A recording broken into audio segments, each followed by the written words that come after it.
Hello everyone, X-Walk Hill Bethelite here.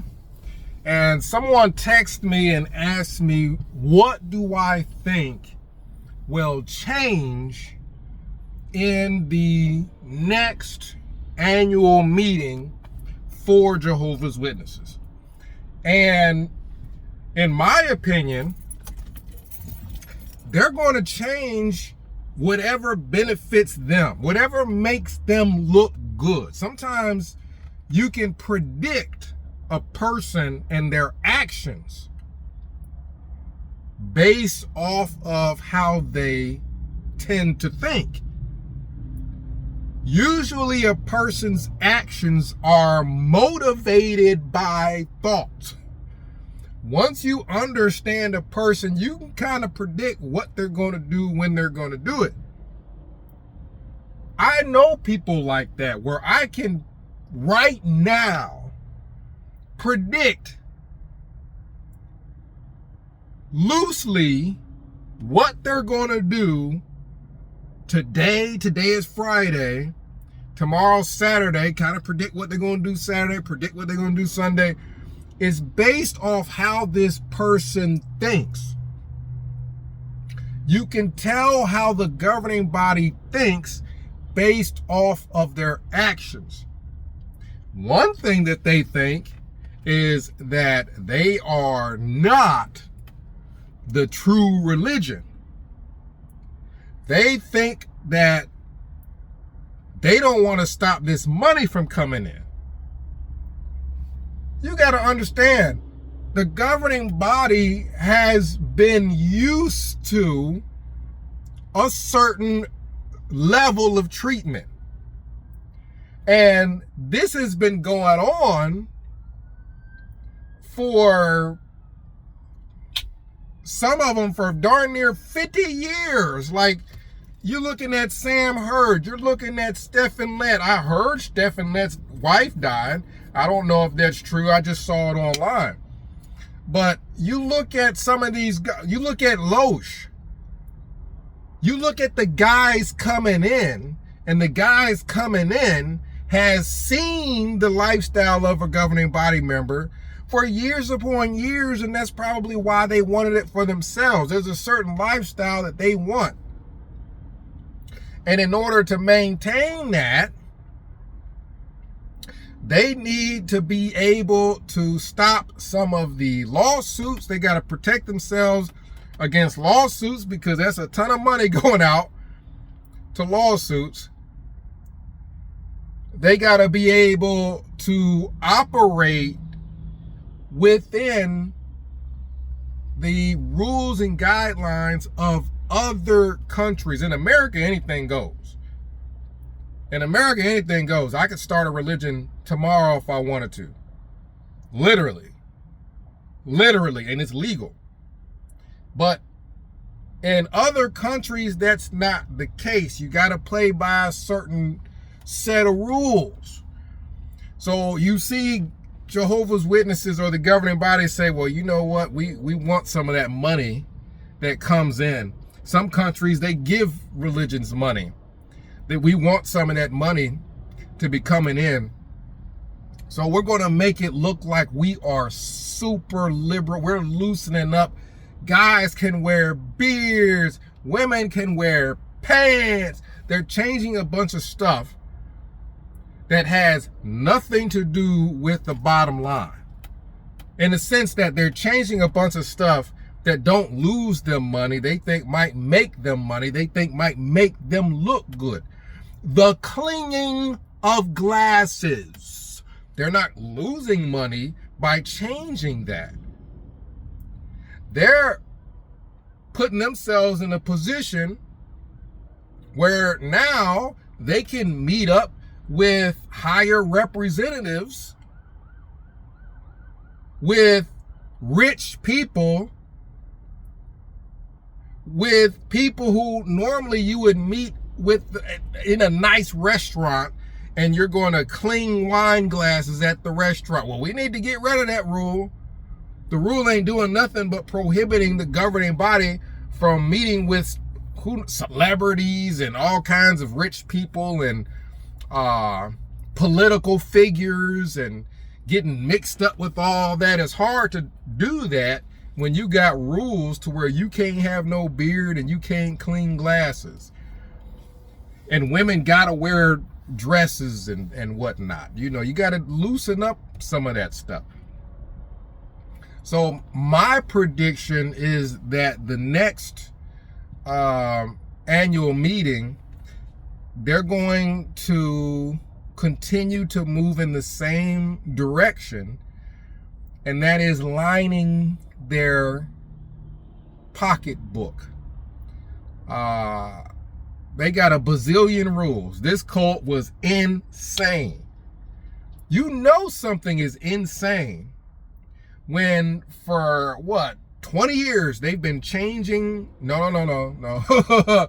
For darn near its inception, it has been changing its mind on its rules. Constantly changing, all the way till 2025. It's still insane. Imagine if I was super strict with my kids. And for 10 years, I'm going through therapy, and the therapist is saying, you need to fix this, you need to fix that. You need to stop whooping them for sneezing. You need to stop whooping them for turning on the faucet, and then when they turn the faucet off, 3 drips of water come out. And I'm like, you got to save water, and I'll whoop them. You got to stop that. You got to stop. And they go 10 years of just changing things. And at the end of 10 years, I'm still the strictest parent. That means when I started off, it was insane. That's the case with Jehovah's Witnesses. They have been changing their rules, loosening up for well over 10 years. In my example, that was 10 years. With Jehovah's Witnesses, I don't even know when they started. And to this day, they're still changing things. And to this day, it's still an insane cult. If you don't believe me, call some of your relatives who are in the cult. Some of the ones that were really following what they were being told in that cult, and see if they don't think the solution to all the world's problems isn't people going inside of a damn Kingdom Hall. That solve it all. Read a Watchtower. That solve it all. That is extreme. Jehovah's Witnesses believe if everybody was a Jehovah's Witness, then the world would have no problems. Why? Because everybody would go inside of a Kingdom Hall and read a Watchtower. That's freaking the solution to everything. Watchtowers is like manna from heaven for Jehovah's Witnesses because they're extreme. So they're still extreme to this day, which shows just how bad it was. That's how bad it was, to where it should never have been legal. But anything goes in America. So maybe they'll change something in regards to the strictness with other religions. Because Jehovah's Witnesses, the governing body of Jehovah's Witnesses, they need to be able to sell Kingdom Halls to churches. They need to continue this lucrative money-making scheme of having the idiots, the idiots on the lower level, they get to all call themselves Jehovah's Witnesses, but we all know that governing body feel that the people who are lower than them, the rank and file Jehovah's Witnesses, are just a bunch of idiot free labor monkeys. They keep having their free labor monkeys build Kingdom Halls and do things for them for free, and then they can just go and sell them. This has been pretty lucrative. You know what I mean? They're selling Kingdom Halls. I wouldn't be surprised if there was a little Kingdom Hall strip club, and right where the podium used to be, there's a stripper pole with women spinning on it. They have sold them to weed dispensaries. They have sold them to Babylon the Great. And this has been going on for a long... The Kingdom Hall that I was pretty much raised in, the Kingdom Hall I went to when I was excuse me, a young kid. That Kingdom Hall was sold to a church. They've been doing this out for a long time. So the rule, I don't know, let me know in the comments if they still have this rule. The rule was, if you were to step foot in the Kingdom Hall, you're not allowed to, if you were to step foot in a church, you're not allowed to go inside of a church. If there's, a service and someone invites you to their service, hey, come to our service. A Jehovah Witness rank and file monkey gives them a magazine and says, come to the hall. And they say, well, come to our service and then we'll come to your hall. Well, they could never do that. You go to their service, you get disfellowship just for that. That's how extreme they were. They've been trying to cover up things that blatantly make them look extreme. That's one rule that's extreme. If you step foot into a church, then you're getting disciplined as a Jehovah Witness, meaning they're going to do something to you to where in public they're going to stand out and say X, Y, and Z about you. Either get it to where nobody will talk to you, or get it to where you can't have any parts or anything at their services, or something to that effect. Jehovah's Witnesses need to be, or the governing body need to be able to have a relationship with other churches to be able to do business deals. They need to be able to have relationships with worldly companies and able to do business deals. Last I heard, Serena Williams was a Jehovah's Witness, and every damn day she got a new commercial out selling something for a worldly company. They need to be able to have celebrities be Jehovah's Witnesses and be on TV in front of everybody, selling alcohol and selling cars and selling what they would have called worldly endeavors. Imagine Serena at a Kingdom Hall. She's at this Kingdom Hall and they're talking about full-time service and that being more important than any material possession. And you got Serena sitting up front and she's getting ready to do a commercial to sell some freaking Bacardi alcohol or something like that. Like,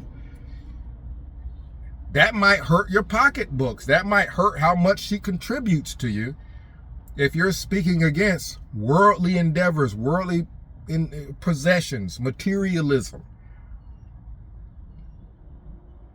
Because according to Jehovah's Witnesses, doesn't Serena Williams have enough money already to where she could just go and stand next to a cart somewhere and pass out magazines, and she should be just happy waiting for the end of the world? Why would you still be doing commercials? So if Serena Williams can be a Jehovah's Witness and be in good standing, and she can pursue tons of money, and it's okay, how can you tell anybody else in your entire religious group that they can't pursue materialistic goals, materialistic aims? If every time they look at the TV, they see a Jehovah's Witness on a commercial selling something,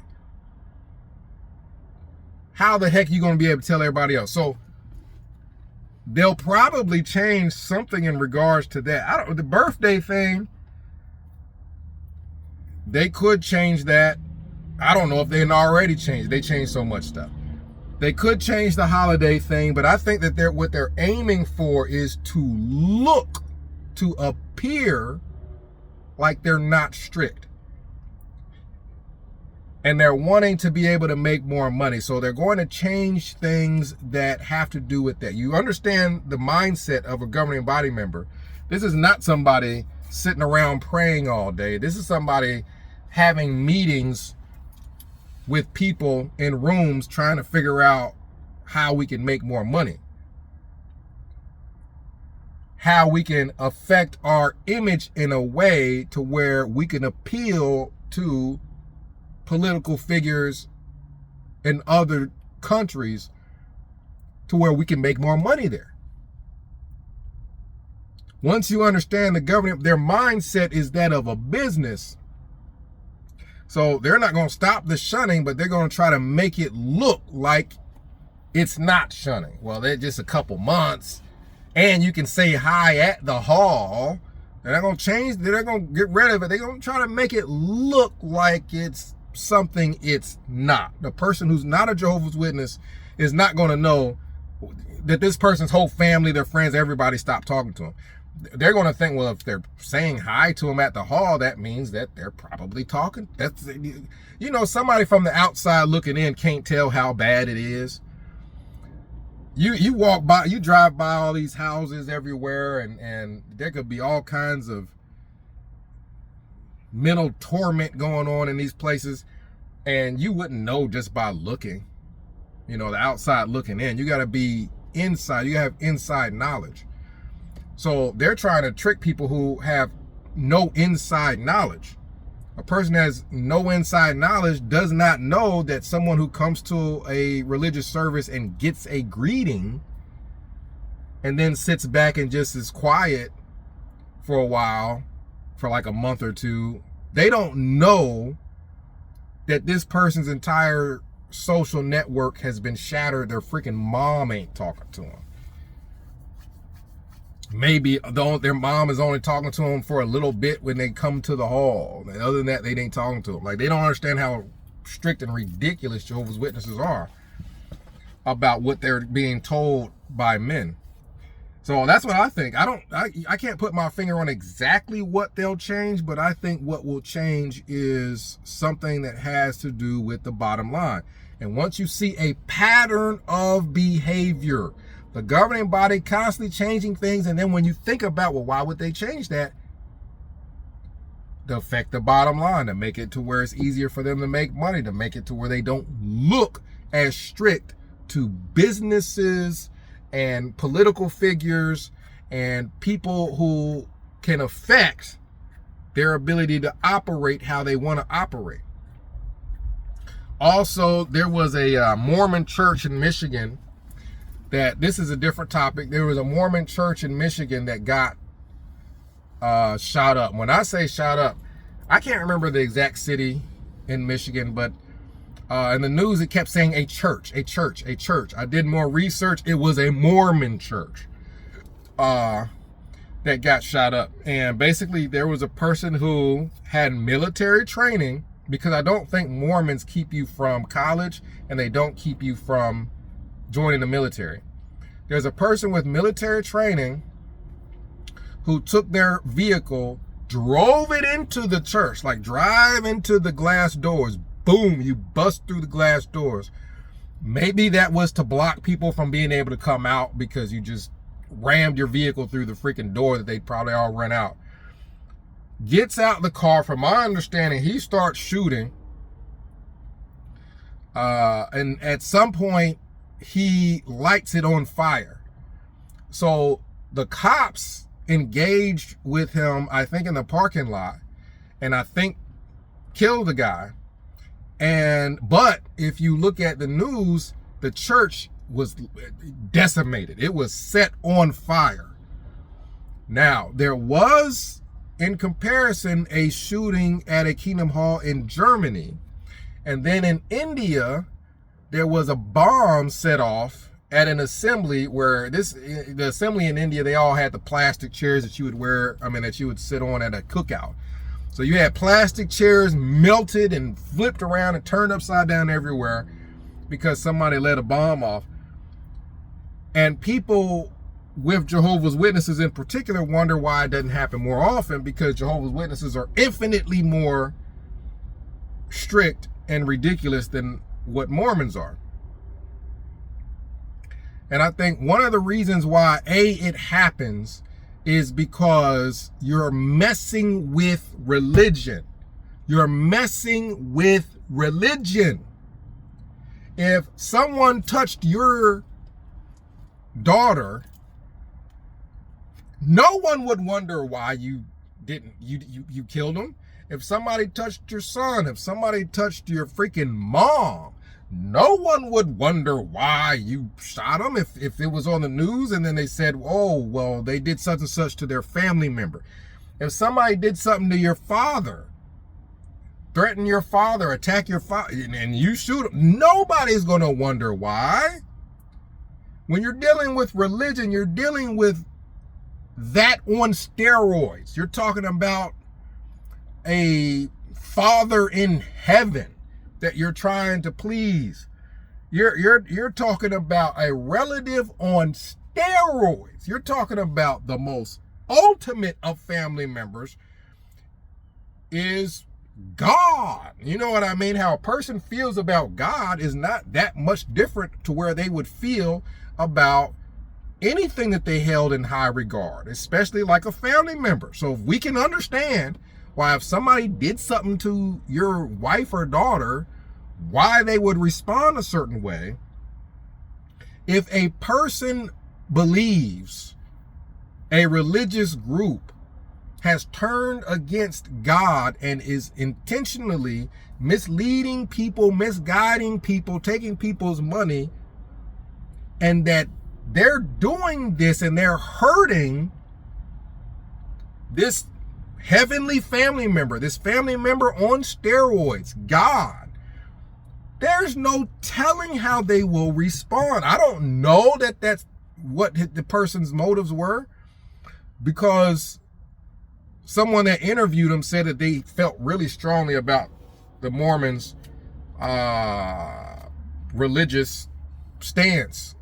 And that sounds like a person who may have possibly believed at some point, or may have had family in, and then found out, oh, this isn't true. How does that affect someone? How does that affect someone to think a religious group turned against God, is against God, and a person would die for God? All that person has to do is read anything in the Old Testament, how warlike it is in the Old Testament, what they would have done in the Old Testament to a lot of these churches, and think that's God talking to them. And bam, you got what happened at the Mormon church. All these people are teaching against God. Oh, I read such and such in the Old Testament, had to dream about it. Oh, that's God telling me to go get them. You know what I mean? With Jehovah's Witnesses, the only reason I don't think it happens as much is because Jehovah's Witnesses are taught to be passive. You ain't allowed to be a cop. And matter of fact, that could be what ends up getting changed. What gets changed might be their stance on something like firearms or something like that. Just something to make it to where they fit in more with other people. And they could be like, well, in the times we live in, it's okay to be cops. In the time we live in, it's okay to have a gat. That could be what the heck Stephen Lett is talking about. But I think the reason why it doesn't happen more with Jehovah's Witnesses, as far as churches getting, or Kingdom Halls getting shot up and whatnot, is because people are taught to be passive. People are taught to be passive. To an extreme degree.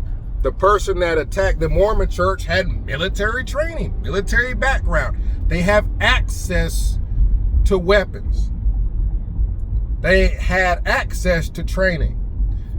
a Jehovah's Witness, 99.9999% of the time, when they are going through the waking up process, and even if that waking up process involves anger, hey, this group is lying to people, this group is pushing people away from God, oh, I feel super zealous about this, I want to defend God, they ain't got no weapon, and they ain't got no military training on how the heck to use the darn thing.